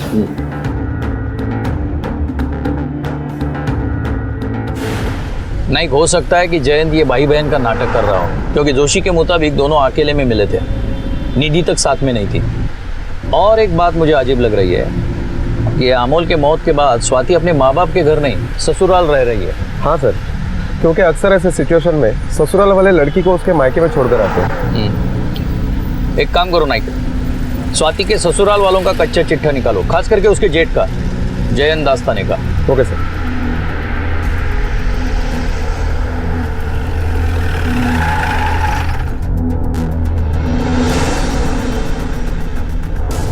क्राइम ब्रांच से है। अमोल दास्ताने का कितना हिसाब बाकी है? नहीं साहब, हाँ, स्वाति बहनी ने यहाँ से शिफ्ट करते सारा उधार क्लियर कर दिया था। अरे उधार देना, बाद में पैसा नहीं मिला तो धमकी देगा, मोहल्ले में निकलना मुश्किल कर देगा, गला काट देगा। हाँ? नहीं साहब, गला काटने निकलूंगा तो यहाँ पूरे मोहल्ले का गला काटना पड़ेगा साहब। यहाँ तो सबका उधार ही चलता है। उनका तो 15,000 हो गया था। अगर आप लोगों को मेरी बात पे भरोसा नहीं तो उनकी भाई मंदा से पूछ लीजिए। मारपीट भी होती थी दोनों में? मारपीट के तो मालूम नहीं है साहब, पर झगड़े बहुत होते थे दोनों में। किस बात से लेकर झगड़ा होता था? वही साहब, पैसों के ऊपर से। पहले तो आप तमीज से बात करो। मैं आपका घर लेके कहीं भाग नहीं रहा हूँ। हाँ, मुझे पता है कि EMI भरनी है। लोन देते वक्त तो ऐसे बात नहीं करते थे तुम, तब तो बड़ी मीठी मीठी बात कर रहे थे। अरे मेरे भाई, मैंने बोला ना अगले हफ्ते भर दूंगा। अगले हफ्ते कहाँ से भर दोगे? तुम टेंशन मत लो, मी काहीतरी करतो। अरे निधि जी, क्वार्टरली फी कहाँ से आएगी? अगले महीने भर देंगे। मुझे लेट हो रहा है, तुम नाश्ता लगाओ। ठीक है? नाश्ता? तुम्हें पता है सब्जी भाजी लाने के पैसे नहीं है। हमसे अच्छे तो वो लोग हैं जो झोपड़पट्टी में रहते हैं। कम से कम उनके पास खाने को तो है। तुम्हें देखकर कोई कह सकता है कि तुम माधव दास्तानी के बेटे हो और जयंत दास्तानी के भाई? सुबह सुबह ताना शुरू कर देती हो यार तुम। आराम से नहीं बैठा हूँ, रात्र दिवस मेहनत करते हो, कष्ट करते हो ताकि कुछ हो जाए।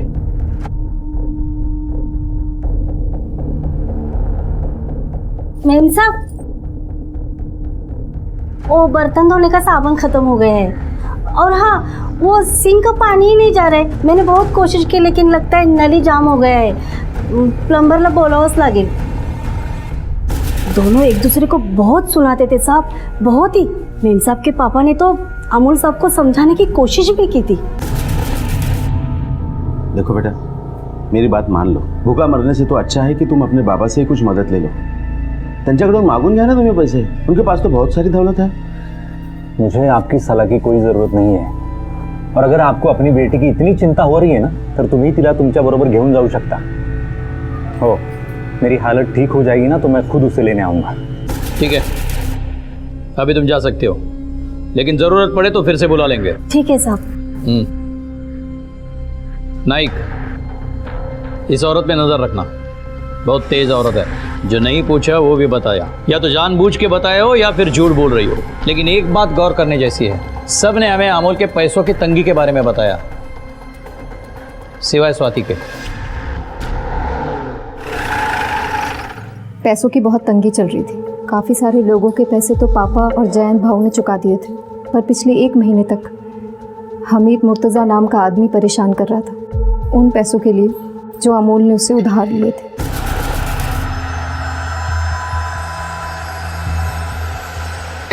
रुक रुक रुक रुक रुक रुक। हमीद मुर्तजा नाम है अपन का। वो क्या है, तेरे पति ने हमसे 25 लाख रुपए कर्जा लिया था। कितना? 25 लाख। वो तो निकल लिया, अब पैसा तो तेरे को ही देना पड़ेगा ना। हैं? क्या तेरे गले में चेन बहुत सॉलिड है। अगर तू पैसे का इंतजाम नहीं कर पाई तो अपन तेरी बेटी को उठा लेगा और सारा पैसा वसूल कर लेगा। काम कर, चेन उतार चल। अरे उतार चेन, जल्दी कर। उनके पास टाइम भी नहीं है? याद रखना, पैसा भूलने का नहीं, समझी?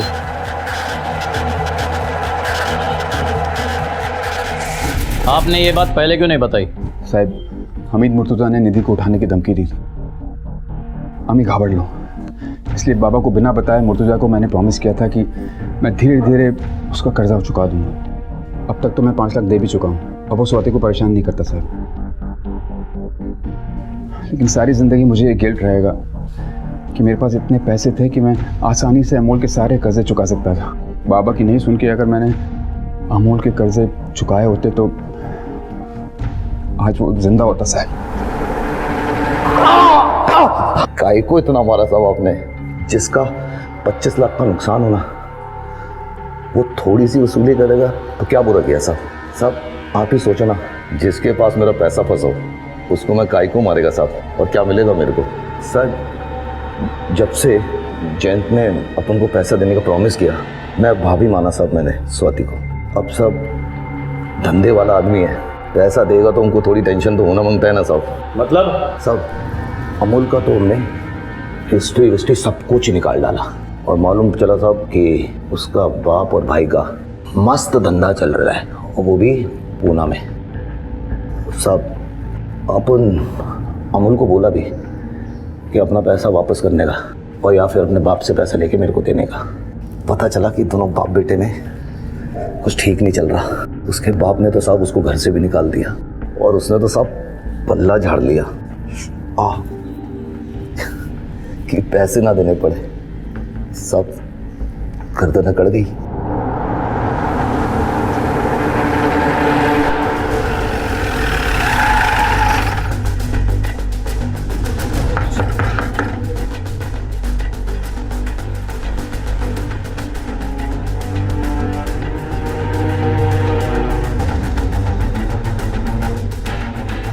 अरे आप लोग फिर से आ गए?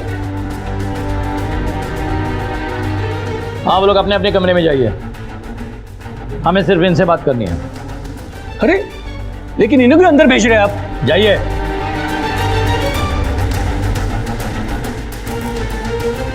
बैठिए। आपके होते हुए अमोल को बाहर से कर्जा क्यों लेना पड़ा? माना कि आपकी और उसकी बनती नहीं थी, फिर भी मैं हमेशा यही चाहता था कि अमोल फैमिली के साथ रहे, फैमिली बिजनेस में हाथ बटा है, लेकिन वो बहुत ही जिद्दी था। मैंने MBA आपका साबुन का बिजनेस संभालने के लिए नहीं किया है, मुझे अपना कोचिंग सेंटर खोलना है।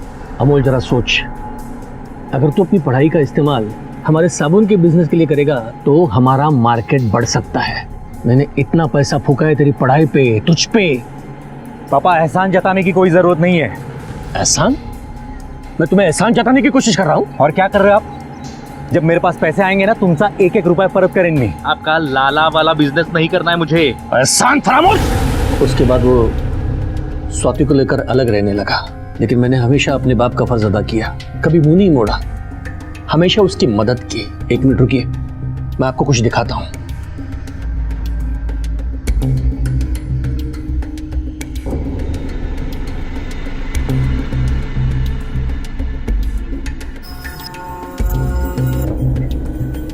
देखिए, ये वो पैसे हैं जो मैंने उसे दिए थे। कभी 2 लाख, कभी 5 लाख, कभी 10 लाख। फिर मैं समझा उसकी आदत हो गई है उधार लेकर घर चलाने की। तभी मैंने अपना हाथ खींच लिया। बाद में पता चला कि उसने हर किसी से पैसे ले रखे हैं, चारों तरफ से कर्जा है उस पर। अब जब वो नहीं है तो मैं समझा कि उसे मैंने ही गंदी आदत डाली थी पैसे लेने की। वो 1 रुपया भी मांगता तो मैं उसे 10 देता था। निकम्मा कर दिया था मेरे प्यार ने उसे। उसके बाद मैं निधि और स्वाति को घर लेकर आया। अपने बेटे को तो नहीं बचा सका, लेकिन इन दोनों के कुछ करके मैं प्रायश्चित करना चाहता हूं। सॉरी। 3 महीने पहले हुआ अमोल दास्ताने के कत्ल का एक केस क्राइम ब्रांच के लिए फांस बनता जा रहा था। 3 महीने में जिंदगी दूसरे रूप अख्तियार कर चुकी थी, लेकिन बयान किसी के भी नहीं बदले थे। दिन रात की मेहनत के बाद भी कुछ हासिल नहीं हो रहा था। क्या ये कातिल इतना शातिर था या फिर कुछ ऐसा था जो क्राइम ब्रांच की नजरों से अभी तक बचा हुआ था? सबसे अजीब बात यह थी कि शक के दायरे में माधव दास्ताने, जयंत, स्वाति, जोशी, पवार और मुर्तजा सभी आते थे, पर फिर ये सभी निर्दोष भी लगने लगते थे क्योंकि पुलिस के पास इनके खिलाफ कोई पुख्ता सबूत नहीं थे। और सबूतों के नाम पर वो एक फाइल जो पुलिस ने क्राइम ब्रांच को सौंपी थी, क्राइम ब्रांच ने उसी फाइल को एक बार फिर से खंगालने का फैसला किया। यहाँ ऐसा कुछ दिखाई नहीं दे रहा है जिसे हम ये कह सके कि कातिल जबरदस्ती अंदर घुसा हो। सर, अमोल के फोन रिकॉर्ड के मुताबिक मुर्तजा, वो किराने वाला और धोबी, और अमोल ने जिन लोगों से पैसे लिए थे उनके नंबर के अलावा दूसरा ऐसा कोई नंबर नहीं है जिसके ऊपर हम शक कर सके। हो सकता है उसने जानबूझकर ऐसा किया हो, या फिर उसकी प्लानिंग हो ताकि उस पर शक ना हो। नहीं, एक काम कर रहे हैं, मैं डोरबेल बजाता हूँ, तुम अमोल बन के डोर खोलना। Okay sir.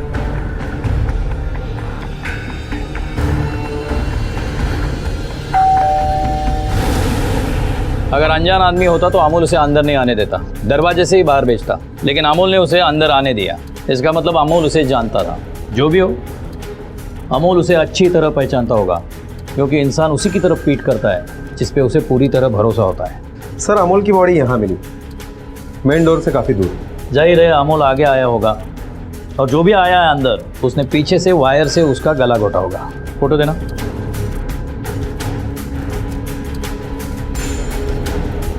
मंदा के बयान के मुताबिक किचन का सिंक चौक था, तो प्लम्बर को बुलाया गया होगा, प्लम्बर आया होगा, प्लम्बर ने डोर बेल बजाई होगी, अमोल ने दरवाजा खोला होगा। आगे हाँ, प्लम्बर को देख के उसे अंदर लिया होगा, दरवाजा बंद करके देखो जरा सिंक चौक हुआ है। सिंक दिखाने के लिए वो आगे बढ़ा होगा, और पीछे से प्लम्बर ने अपने वायर से उसका गला घोटा होगा।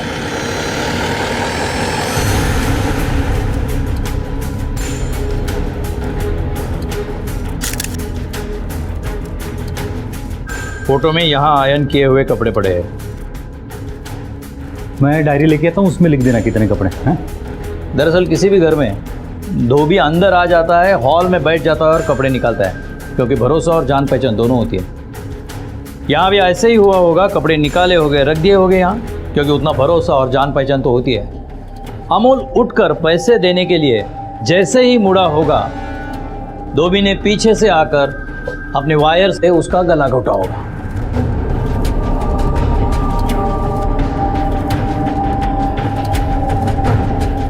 जरा वो फोटो देना। सर लेकिन धोबी ने अपने स्टेटमेंट में कहा है कि उसका भी महीने का हिसाब चलता था। इस धोबी और प्लम्बर की अपने तरीके से पूछताछ करो। ये प्लम्बर संतोष और धोबी शैलेश, इन दोनों में से ही कोई है।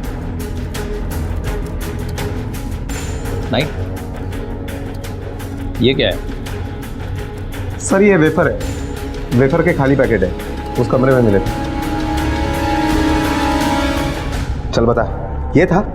देख, ये था, ये था। कौन था इसमें से? बता, कौन था? बोल, किसने भेजा था तुझे अमोल को मारने के लिए? सच बता, नहीं तो तेरे शरीर के सारे नट बोल्ट खोलकर पूरा कचरा साफ करूंगा और जोड़ने वाला भी कोई नहीं रहेगा। बता। यकीन करो साहब, मैं सच बोल रहा हूँ साहब, मैंने नहीं किया साहब। और साहब मैं एक दिन पहले वहां पे जाके उनके सिंक बना के चला आया था साहब। चल उठ, उठ, दीवार के पास खड़ा हो, चल। तावड़े, हाइट नापना इसकी।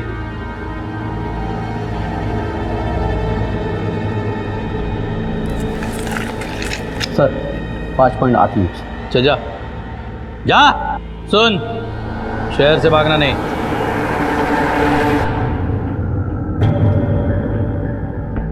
सब मैं सच कह रहा हूँ साहब, मैं 9 बजे कपड़े देने जरूर गया था, लेकिन कपड़े मैडम ने नहीं, अमोल साहब ने लिए थे। सब मैं कपड़े देके तुरंत चला आया। अच्छा, फ्री में कपड़े प्रेस करता है तू? किसी से पैसे नहीं लेता? सब पैसे तो लेना पड़ता है ना सब, उसके सिवा कैसे चलेगा सब। लेकिन खाते में लिख देते सब, महीने का हिसाब चलता है ना। लेकिन अमोल साहब का इतना पैसा बाकी था कि जुबान ही याद है। उठ, उठ, वहां जाके खड़ा हो जा। Sir 5 foot 9 inch. Nayak, plumber और आयरन वाले की हाइट लगभग 5 फुट 8 इंच है। दोनों हट्टे कट्टे हैं, दोनों अमोल को इजीली कंट्रोल कर सकते हैं, लेकिन उन दोनों के पास कत्ल का कोई मकसद नहीं है।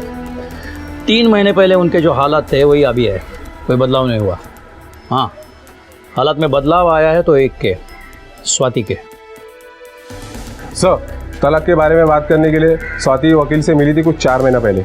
इसका मतलब स्वाति अमोल और उसके हालात से परेशान थी और अमोल से डिवोर्स चाहती थी, लेकिन उसके पहले अमोल का खून हो गया, वो भी वायरमैन के आड़ में।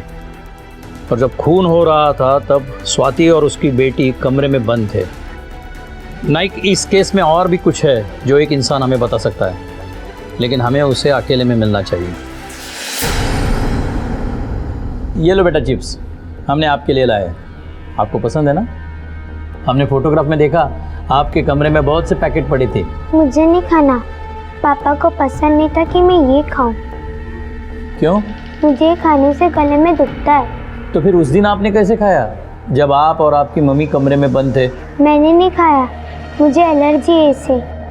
ये खाती हूँ तो मुझे खांसी आती है, फिर डॉक्टर के यहाँ जाना पड़ता है, वो इंजेक्शन भी लगाते और दवाई भी देते हैं।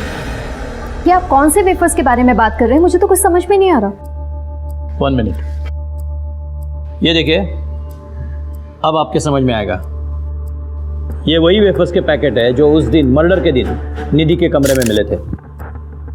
क्योंकि हमें पता है कि निधि वेफर्स नहीं खाती, क्योंकि उसे सैट्रिक एलर्जी है। इससे आप क्या साबित करना चाहते हैं? दरवाजा बाहर से 5 घंटे बंद था, आप अंदर थी और आराम से वेफर्स खा रही थी, क्योंकि सारे पैकेट्स खाली थे। दरवाजा बाहर से 5 घंटे बंद था, मुझे भूख लग रही थी तो मैंने खा ली, लेकिन मेरे वेफर्स खाने से मेरे पति के मर्डर का क्या लेना देना है? नहीं, आपके वेफर्स खाने से हमें कोई एतराज नहीं है। आप 5 क्या 10 पैकेट्स खाइए, लेकिन सुबह 8 बजे उठकर किराने की दुकान से 5 पैकेट्स वेफर्स लेना, वो भी उधार में, ये बात समझ में नहीं आई। ये देखिए,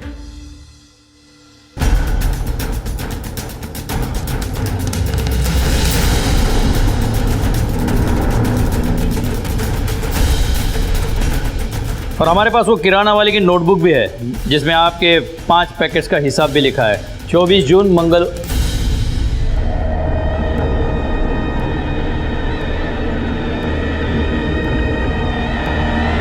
मंगलवार। और मुझे पक्का याद है उस दिन मंगलवार था। दोपहर को करीब 4 बजे मैं मंदिर से लौट रहा था और जैसे ही मैं अमोल के घर के सामने से आया ना, तो उस खिड़की की तरफ से मुझे स्वाति और निधि की आवाज़ सुनाई दी। सर, मंगलवार को मैं कैसे भूल सकता हूँ, गणपति का वार है और उस दिन मेरा माझा उपास पण असतो।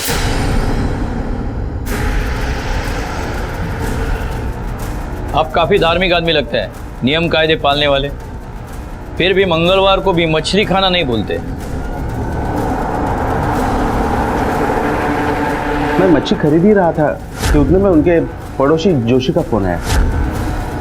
अब अपने इस धर्म कर्म की कहानी खुद सुनाओगे या हम मदद करें? तुम्ही माझा जीवन बर्बाद केलं, इस आदमी से शादी कराकर।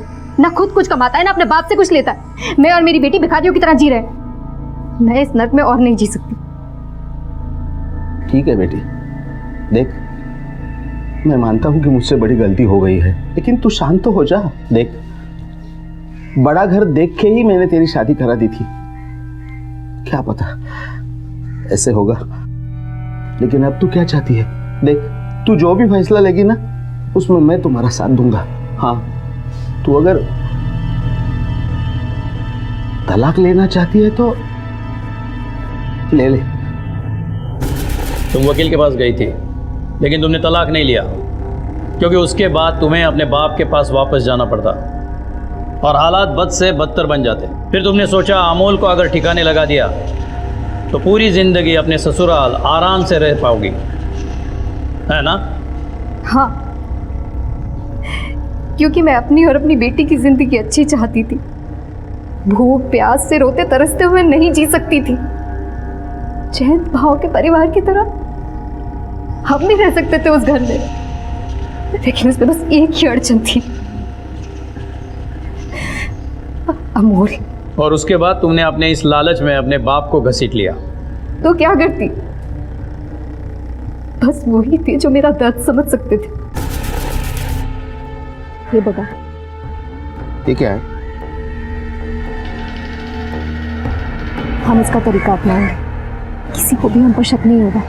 सबको यही लगेगा कि ये मर्डर वायरमैन ने किया है। आप उस टाइम पर आ जाना।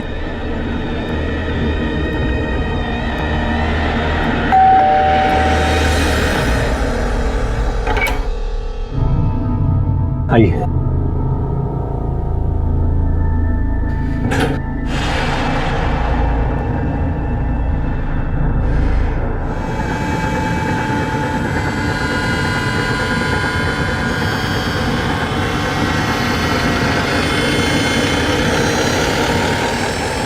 गुनाह करके सजा के अलावा और कुछ नहीं मिलता। निधि ने अपने बाप को पहले ही खोया था, अब वो अपने माँ के साथ के लिए भी तरसेगी। तुमने अपने और अपने बेटी की जिंदगी बेहतर नहीं बदतर बनाई है। पता नहीं ये गुनाह करने वाले कब समझेंगे कि जो रास्ता उन्होंने चुना है वो आसान नहीं बल्कि बहुत मुश्किल है। जन्म जन्म का साथ, 7 फेरों की पवित्रता, जीने मरने की कस्में। अमोल दास्ताने के केस में ये सब झूठा साबित हुआ। स्वाति अगर अमोल के साथ खुश नहीं थी तो वो उसे छोड़कर भी खुश रह सकती थी, लेकिन स्वाति ने खुश होने का एक ऐसा तरीका ढूंढा जिससे कोई खुश रहने लायक बचा ही नहीं। स्वाति ने अपने ही पति का कत्ल करवा दिया और गुनहगार बन गई। जिस बेटी का भविष्य वो संजोना चाहती थी उसका वर्तमान भी सोना हो गया। क्या वाकई स्वाति के पास अमोल की हत्या के अलावा और कोई विकल्प नहीं था? दरअसल उसने सबसे खतरनाक उपाय को सबसे आसान समझकर अपना लिया था। अपने आप को और निधि को एक बेहतर जिंदगी का वारिस बनाने की धुन में स्वाति ने निधि को लावारिस बना दिया था। स्वाति को अमोल के कत्ल की साजिश के जुर्म में और दीनानाथ पवार को अमोल के कत्ल के जुर्म में सजा हुई है। बेहतर जिंदगी पाना सबका अधिकार है, लेकिन उसे पाने के लिए बेहतर उपाय भी हो सकते हैं। स्वाति ने गलत राह ली और जिसकी सबसे बड़ी सजा निधि को भुगतनी पड़ेगी। अब मैं अनूप सोनी आपसे विदा लेता हूं, फिर मुलाकात होगी अगले एपिसोड में जुर्म की एक और कहानी के साथ। तब तक अपना और अपने परिवार का ख्याल रखें और देखते रहें क्राइम पेट्रोल डायल 100। सबक एक को सीख हम सबको। जय। क्राइम पेट्रोल के और भी दिलचस्प कहानी देखने के लिए हमारे चैनल को सब्सक्राइब करें और बेल आइकॉन दबाना न भूलें।